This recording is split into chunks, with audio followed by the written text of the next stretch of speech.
It's gorgeous bookshop, isn't it? We're talking about my book and Lindsey's book. Both of your books? Yes. We are. So I have a hard time hearing. Oh. So the voices come. You want us to bring out the big gob? Because we can do that. From the north of England, don't test it. Yeah. Cool. Awesome. Do you guys want to Yeah. your seats? Cool. Thank you guys so much for coming. Definitely seeing some repeat friends and new friends. Welcome to Zibby's Bookshop. We're super excited for this event. I'm going to hand it over, but I'll just quickly say we have books at the front, so please come by them. We'll do a signing after, probably chat for like 30 minutes and then open to questions. And yeah, so we're super excited to have you guys both here. Thank you guys so much and enjoy. Thank you. Hi, everyone. Thank you for being here. This is really exciting. I'm Kirsty Greenwood, and this is my friend Lindsey Kelk, who lives in LA and also writes romantic comedy. They're amazing. I would highly recommend. And so we're just going to chat a little bit about our writing, about our books, what our books are about, and then I think there's a chance for you guys to ask questions if you want to start thinking of some. So Lindsey, could you tell us about your new book, Love Me Do? Well, I would love to do that, but your book just came out, so I'm going to make you do it. Because I believe you're the belle of the ball. Okay. The very first time. We start with The Love of My Afterlife. Kirsty, tell us all about it. Okay, so The Love of My Afterlife is a romantic comedy about a young woman called Delphi who is very curmudgeonly, very reclusive. She doesn't have many friends. She has never had an intimate relationship. And right at the start of the book, page 1, she dies in a very humbling and embarrassing way. She chokes on a microwavable burger. And she goes to the afterlife. And in the afterlife, she meets this guy who she has this incredible connection with. Right? And she's offered a deal. She can go back to Earth for 10 days. And if in those 10 days she can find this man and get him to kiss her of his own free will, then she'll get to stay alive. So it's like her adventure across London, just kind of trying to find this man and save her own life as an introvert and all the various things that happen. It's very chaotic, but funny, I think, and hopeful. Do you want to come take a seat? Are you all right? Yeah. Come join us. Yeah. Be one of us. We're just trying to get everyone close. It's what everyone is hugging distance. So it is funny. I feel compelled to tell you. Thank you. In case you weren't sure. You didn't seem like you were sure, but I read it. It's really funny. Thank you. I mean, I tried. I'm very impressed. Good work. I would love to know what inspired the original idea for the book, because it is, as she's just explained it so beautifully, but it's such an original concept. Thank And you. I apparently recommended it to someone a couple of weeks ago at an event, and someone messaged me and said, what was the name of that book that you said was Beetlejuice meets Little Mermaid, but with more kissing? Yes. I was like, let me tell you. You're welcome to that sale. I will take my commission. I very much appreciate it. Hand selling. But how did you come up with such an original concept? I had an idea. I often get ideas. Hi. In the middle of the night, and I'd had this idea of two people meeting in the afterlife and the stakes of them having to find each other on Earth. But it wasn't funny enough, and there wasn't enough of like a ticking clock to it. So separately, I'd had an idea for a character who was obsessed with romance novels and whose greatest wish was to see a romance novel play out in real life, a real drama meddler type person. And then I wanted to pair that character with somebody who's really introverted, somebody who just wanted to stay indoors, didn't want to interact ever, and what stakes it would take for her to get out of her comfort zone. And I reasoned that it would probably take a life or death scenario to get her out of the house and connecting with humans again. So they all kind of meshed into my head, and I got dead excited, and I messaged my agent, and I was like, "Is this anything?" And she sent an email back with like capital letters, "Yes, you've got to write it." So I did, and I didn't expect any of what had happened after, because I've been indie publishing, I've been writing to quite a small audience. So then to have it, published in America has been bonkers, and yeah, very cool. And now I'm here with Lindsey. Thanks for writing that book for us. We appreciate it. You mentioned the characters and the two plot lines that sort of merged to come together. Wait. Sorry, can you just tell us about your book, please? Your book that just came out. My book's been out. We're golden. But you mentioned the two characters. Being the storyline, one being the introvert, and one being a meddler. Yes. Would you consider yourself to be more of an introvert, misanthropic curmudgeon, or a romance-obsessed meddler? I think I am equal parts both of those. I like to be inside, and I am quite introverted, but also I love drama so much. I like matchmaking people. I like kind of pairing friends together. I love gossip. I shouldn't. Like, if two people on Facebook, like if they've ended their relationship, even if I don't really know them, I turn into Sherlock Holmes and I'm going to investigate everything. I'm going to be like, who are the main players? What led to this moment? Is there pictorial evidence? Hi. So I'm just like, I'm very invested in drama and gossip and meddling. And I think that's why I like writing it, because if I'm not getting a sufficient supply, I can just make it up. I don't know if we should just cancel the rest of the event and we should all work out what's Oh my God, happening. hi. Maybe we just all need to work out what's happening with Jennifer Lopez and yes, I don't know if anyone else also just really needs to know now. I know. Make a decision. People. It's like they're teasing us for something. Is there going to be a documentary, another documentary? I don't know. What if it is? Possibly some good PR. That's not related to the book. Sorry. This is why I shouldn't be allowed to do these things. But yeah, meddling, but also while I'm indoors. An introverted meddler. Yeah. So kind of an inside cat. An inside cat, but also loving drama online and writing drama and just being obsessed with, juicy drama. Juicy drama. How about you? How would you? I'm fine. No, stop, Lindsey, stop. Oh my goodness. Inside cat, absolutely. Yeah. And I am a messy that loves drama. Yeah. But I am terrified of it backfiring at me in any way, shape, or form. Really? We have had a conversation earlier today. I am a people pleaser. Yes. And the idea of that going badly it does not sit well. Well, this is why it's good to do it around people that you don't know on Facebook. Find out about their dramas, because then you're not directly involved, but you're getting the fix of all that juiciness. A friend and I once went on a really deep dive over two people that we have never met, will never meet, but they are in an industry that we are both involved in, and they both posted pictures of kittens from the same litter at the same time, and we were like, they're dating. And they were.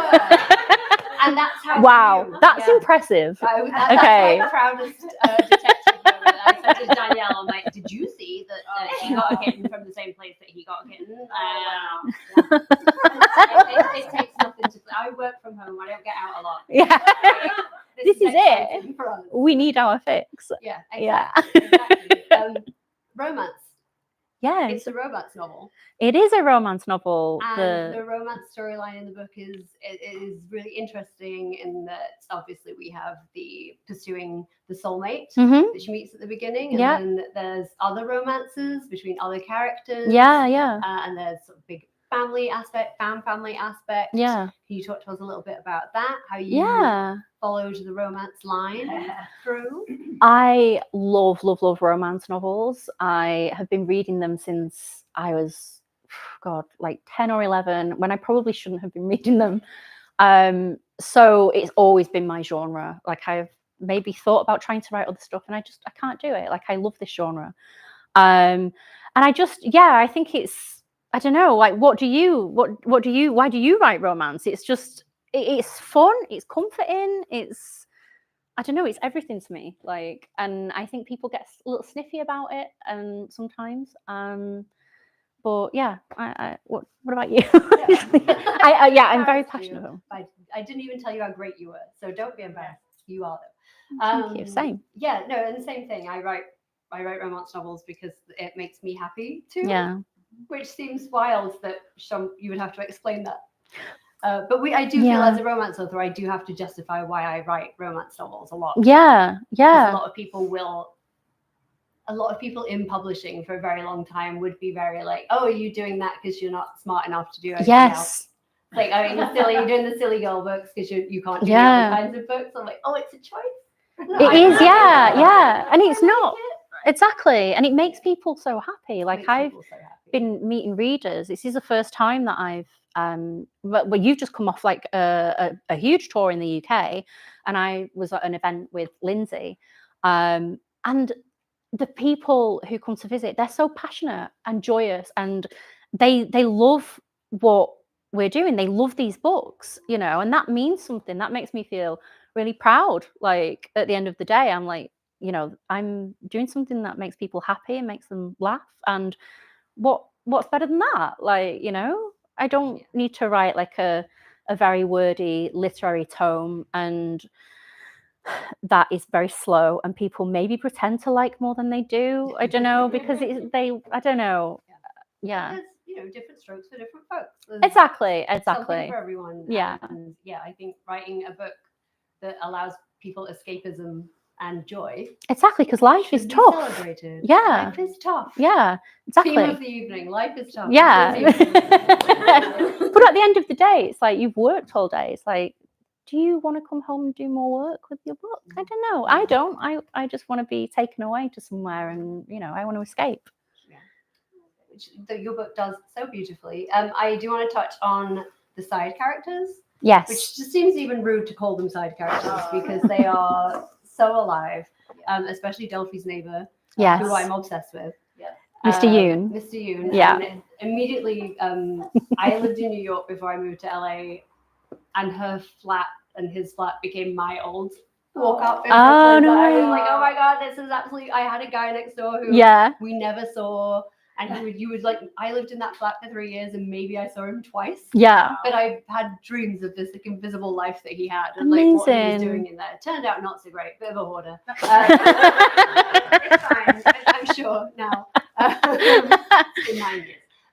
But you're still thinking about him. I do still think about him because I saw the inside of that apartment after I left it. And I'm like, wow, lives people lead. Yeah.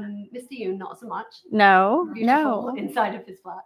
Yes. Where did the inspiration for Mr. Yoon come from? Mr. Yoon and all the other characters actually came from my own experiences of moving to London. So I'd lived in this tiny village in the north of England, where the most exciting thing that ever happened was the time the brass band played Katy Perry's Firework outside the local shop. Like, it was not very much happened at all. And I moved to London, and I realized I don't know anybody. I need to make some friends, which is, you know, quite nerve-wracking thing to do.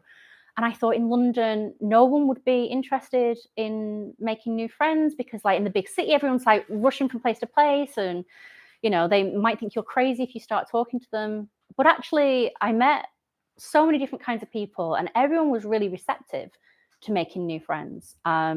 You know, it was a little awkward at first, but once you get over that awkwardness in a new interaction, then it can lead to like really wonderful things. And I just took, I guess, from those people, you know, ranging in all different ages and all different, you know, like they're from all different areas, and like, you know, they do so many different jobs and like different personality types. But the one thing that everyone has in common is that they're just wanting to connect. And also, you know, I wanted to take like quirky, funny things that I'd, you know, when I spot quirks in people, like I put them in my pocket and I keep them to like put in. Yeah. Watching you all.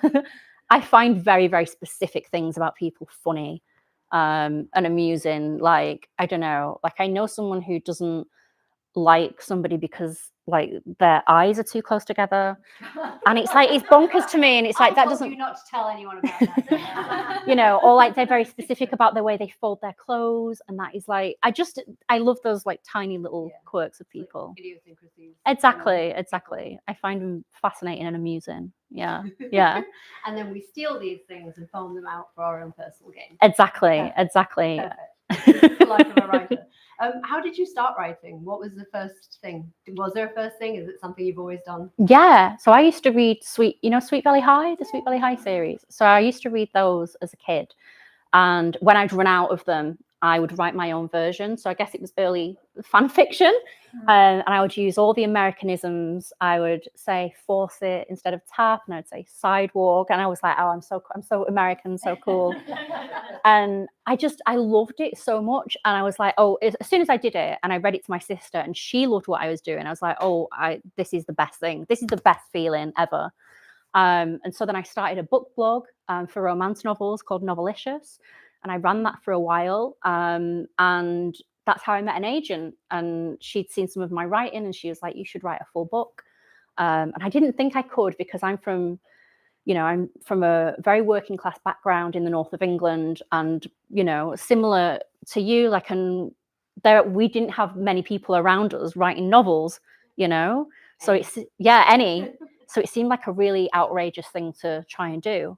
But yeah, like I got an agent and my book sold, and yeah, the rest is history, I guess. Yeah. But what about you? How did you start?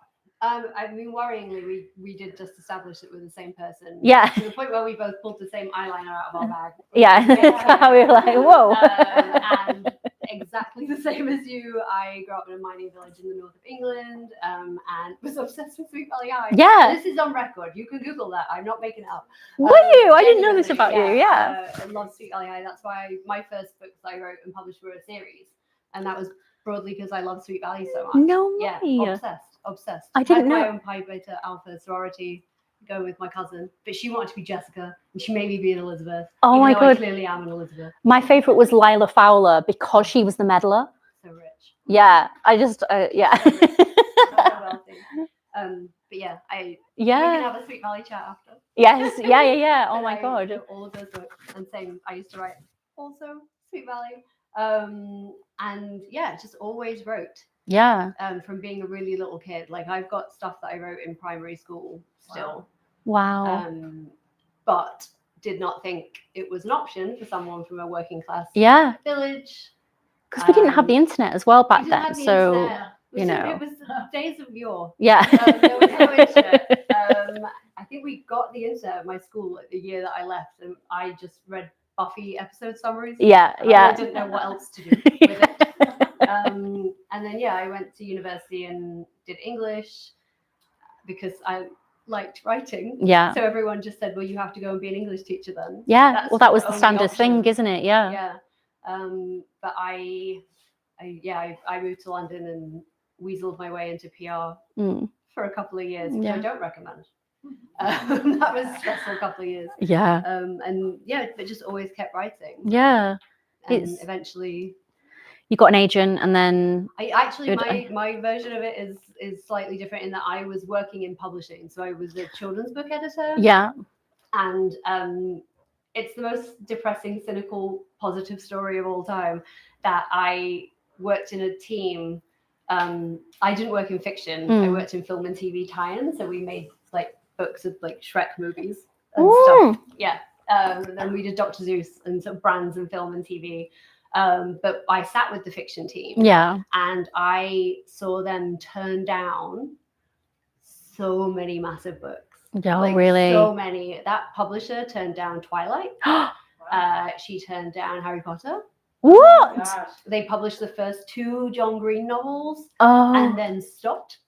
What? They were like, no, I don't think this Fault in Our Stars is going anywhere. And I remember sitting in the meeting. Oh my God. I think we should offer on it. I think it's really good. And they're like, no, Abundance of Catherines just didn't do anything for us. So, and I gutted.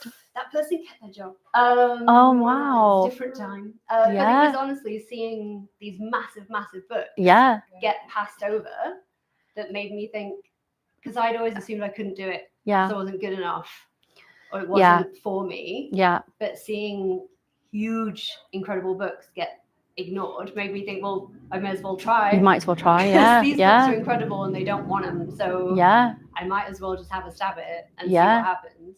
Wow. And that was how I. Yeah. And then ended up going through. you had I Heart New York, and then you had this huge series Yes, in the UK, series. which is Yeah.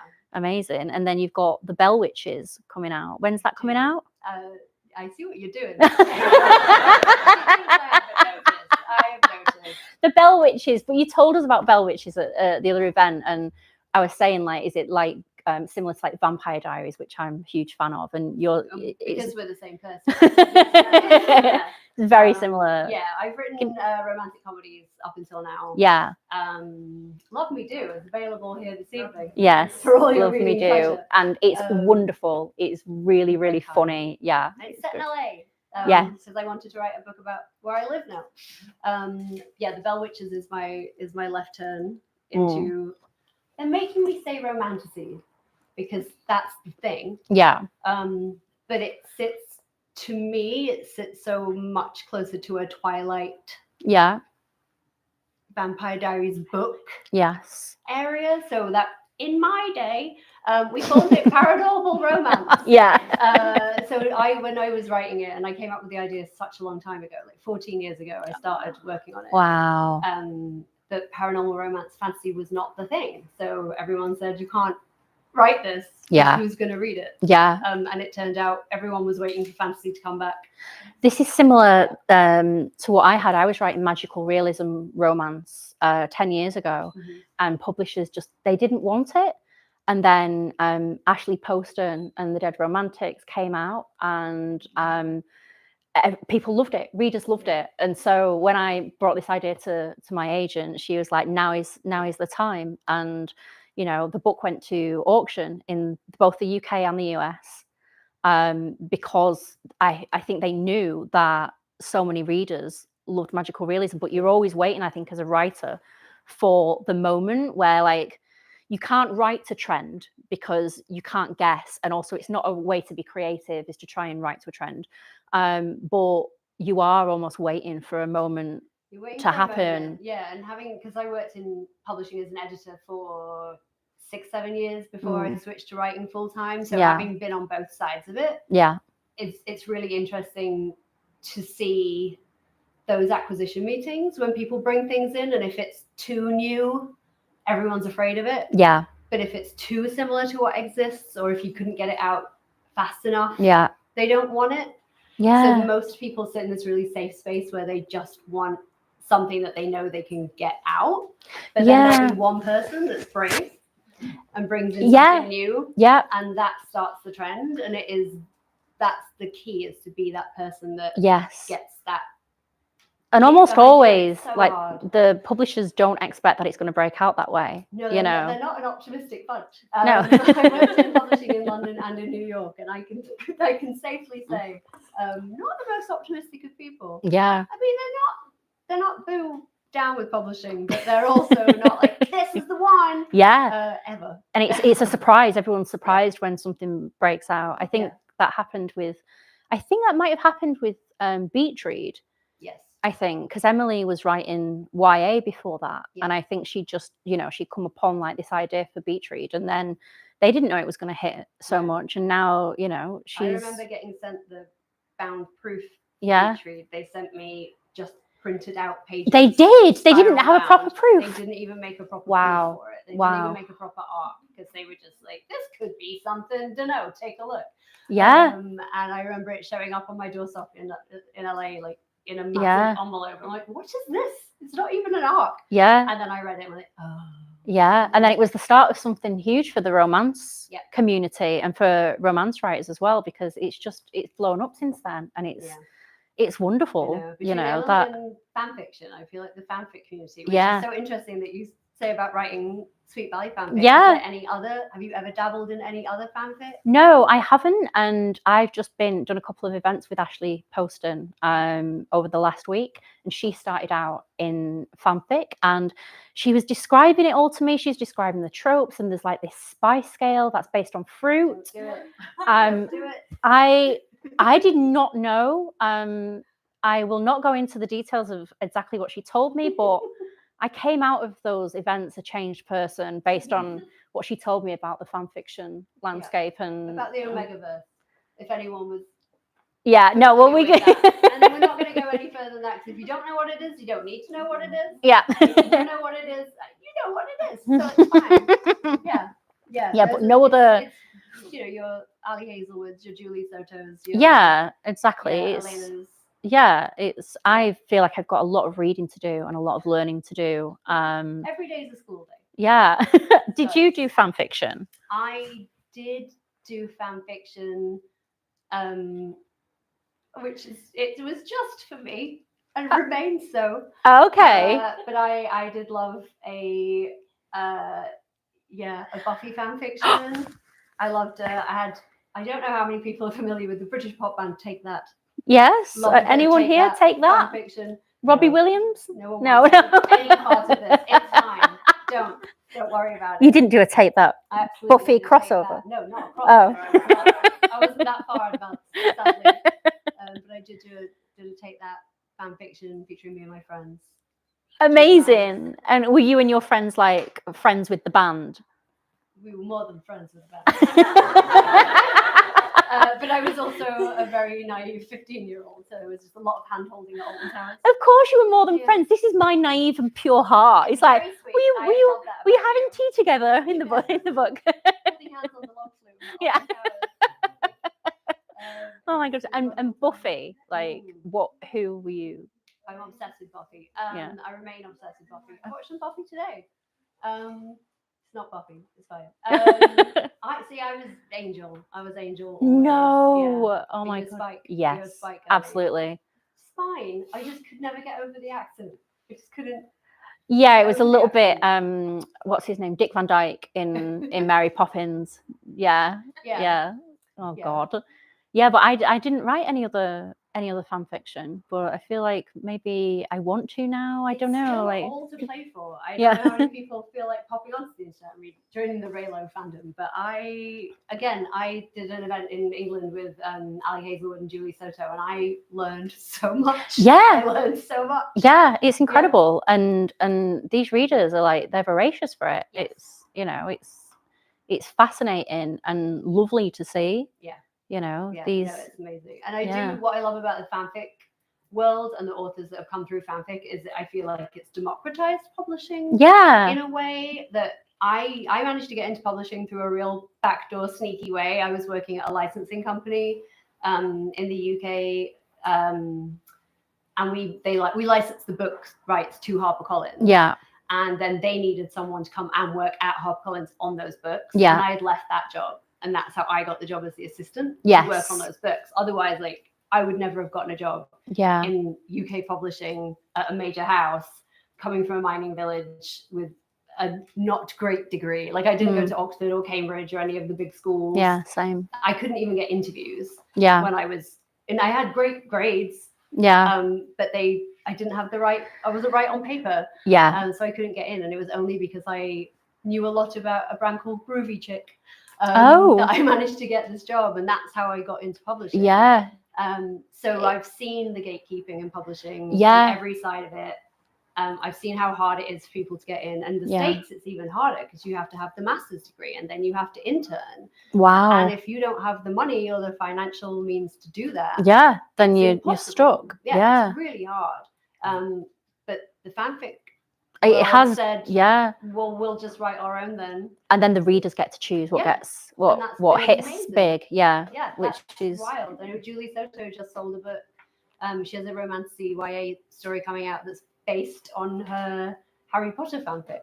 Amazing. That's been sort of readapted. Yeah. And that's incredible to me. That would never have happened 10 years ago. Exactly. But it's great. It's like you're not got one type of person deciding what hits. It's like you're saying, it's democratized, like readers are choosing, which is how it should be, I think. What a crazy idea. I know. So what do you want to read? Maybe we publish that instead of people sitting in a room saying, no, I don't like this John Green novel. This one's no good. And making terrible choices. Terrible decisions. I am conscious of time because we said half an hour, but I would love to know what you're working on next.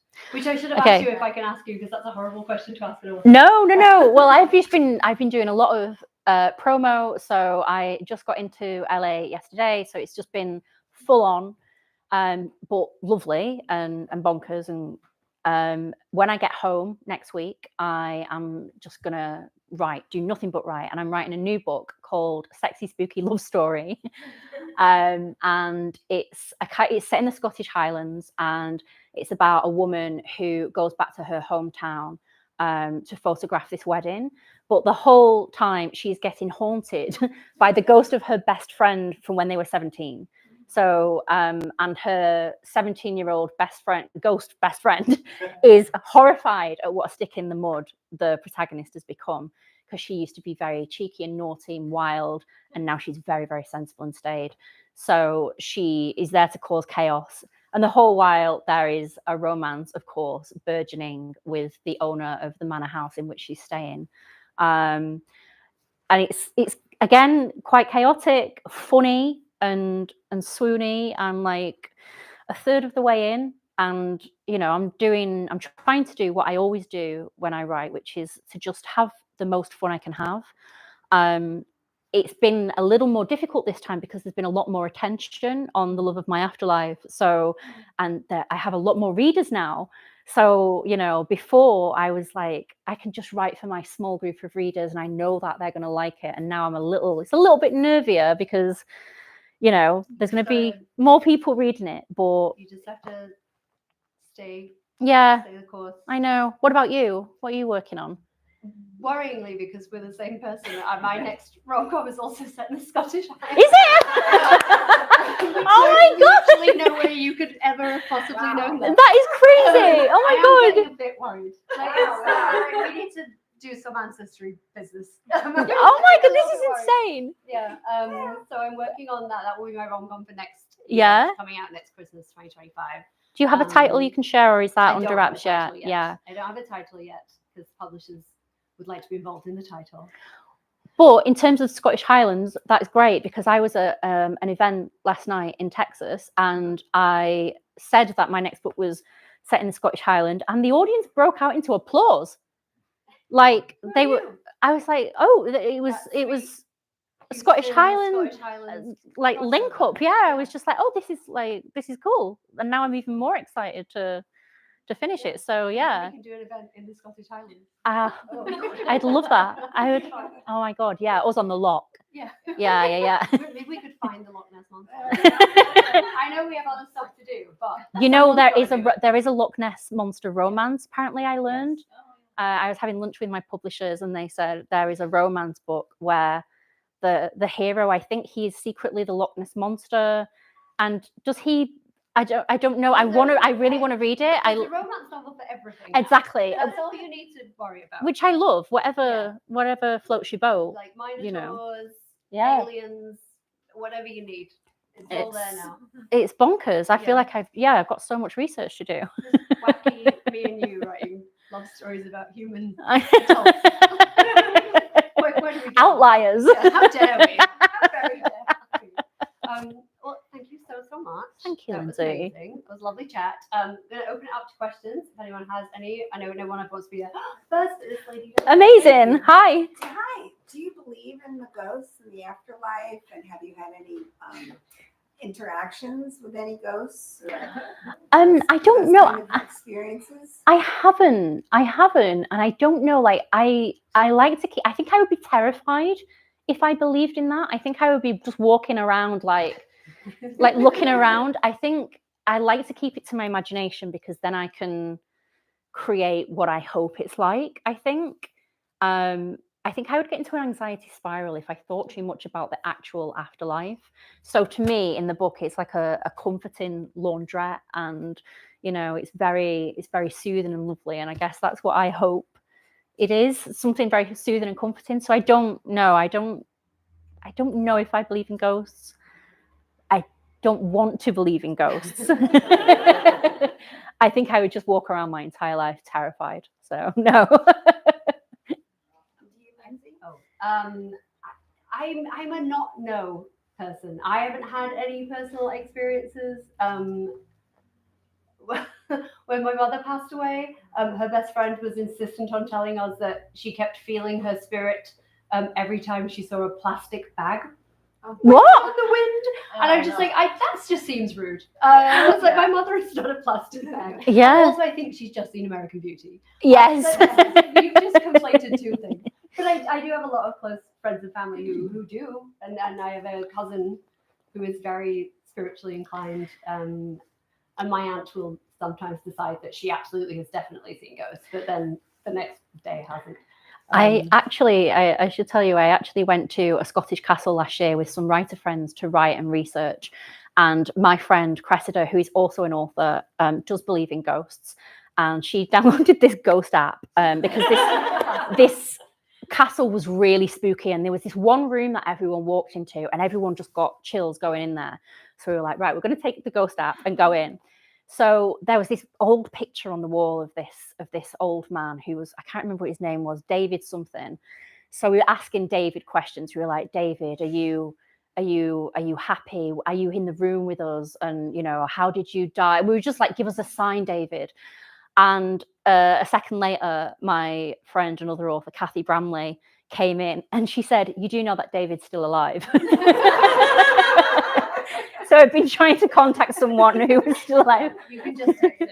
And the whole way through, Cress was like, I hear it's making moves. The app is spiking. Something's definitely going on. Yeah. Thank God. Kathy listened to us for 15 minutes before she told us. Just giggling outside the room. Yeah. Yeah. I get a question. Has any of your books been optioned for a movie? Yes. Yes. Big sexy, Big sexy lady. That one has, yes. Oh, that's so great. It's moving slowly. The new one has also been optioned. I'm hoping that we'll be able to announce something soon. I'm actually meeting the producers after this event, which is cool. And yeah, that got optioned. So it does move slowly. Yeah. I think this one might move a little more quickly. My hope, I'm very fond of Big Sexy Love, and I have. It's such a good book. Thank you. I've fan cast it in my head so many times, I just and think it would like, be so unbelievable. If anybody hasn't read it, it's like the funniest book I've read. thank you. My husband read it. Thank you. That's so nice. Even he read it. Romantic comedies, Yeah. I find books that I've read, television, it's a lot more romance, and the comedy is always forced. Yes. And I just don't find it funny. Yeah. There's a laugh track in the back. Your book. I laughed out. I went crazy. I don't laugh out loud very often. I've got a very good sense of humor. You really reached me. Oh my goodness. So I would ask you, what authors do you find really funny? Lindsey. She's got to say. No, I have to say, yeah. No, we were having this conversation We were just earlier having it, about romantic comedy. There's a lot of rom and not much com. And if an author can make me laugh out loud, they'll have my heart, and I will read anything that they write. Because I think it's quite a tricky thing to do. I'll smile, but I won't make an actual physical noise. Right. But you and an author called Vari McFarlane, she's a British author. It's spelt with an M, Mhairi, spelt like Mary. She's very funny and dry and So smart. She's really, really clever. Yeah. Really funny. She's just brilliant. Really, her very, very singular voice, which I think is quite rare in romantic comedy.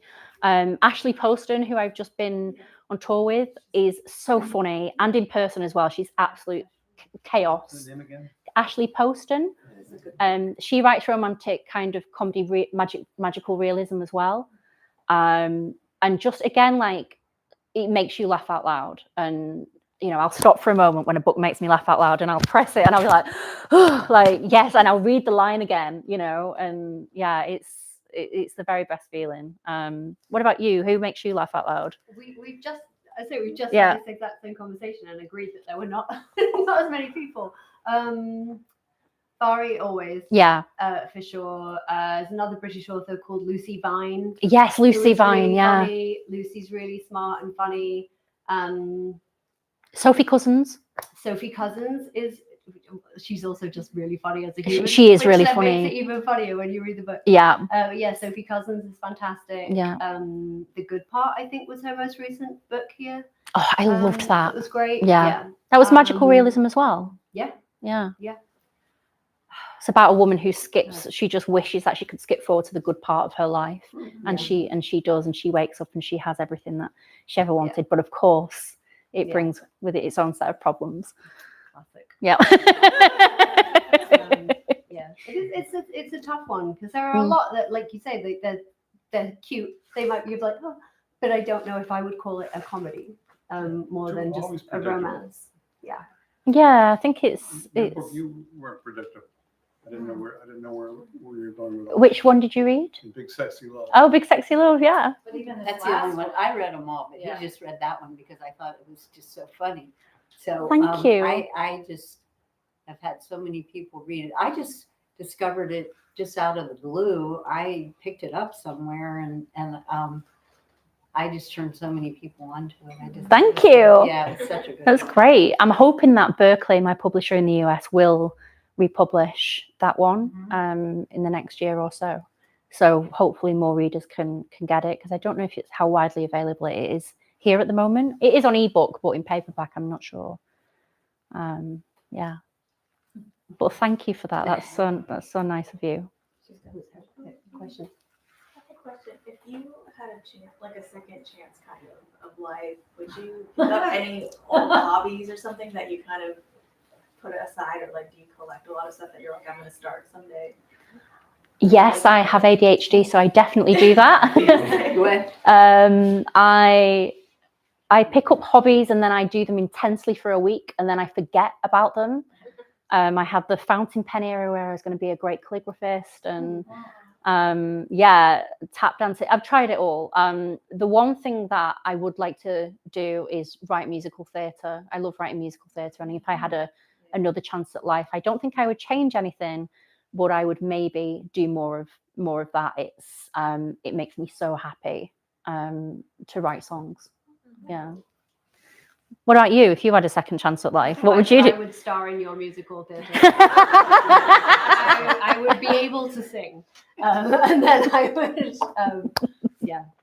Amazing. That's it. That's all I want to do. So, come on, wrap this up so you can get writing. Yes. You'll be the next Stephen Sondheim.